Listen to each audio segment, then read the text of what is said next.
ખેડામાં કુપોષણ દૂર કરવા માટે તંત્રની અનોખી પહેલ 16,000 સરકારી કર્મચારીઓ આંગણવાડીમાં આપશે દૂધ 650 દૂધ મંડળીઓમાં આશીર્વાદ પાત્ર મુકાશે।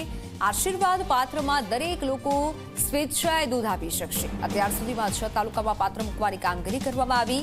યથાશક્તિ પ્રમાણે આશીર્વાદ પાત્રમાં દૂધ મૂકવાની કલેક્ટરે અપીલ કરી। જો અમારી પબ્લિક તરફથી સહકાર મળે, સામાજિક સંસ્થાઓ તરફથી સહકાર મળે તો અમે સારી રીતે લડત આપી શકીએ। તો અત્યારે અમે એને ગામનો નિર્ધાર સહકારથી સાકાર નામ આપ્યું છે કાર્યક્રમને। અને 650 જેવી જે જિલ્લામાં દૂધ મંડળી છે, આ મંડળીઓમાં અમારું આશીર્વાદ પાત્ર જે પવાલી છે ત્યાં રાખવામાં આવે છે।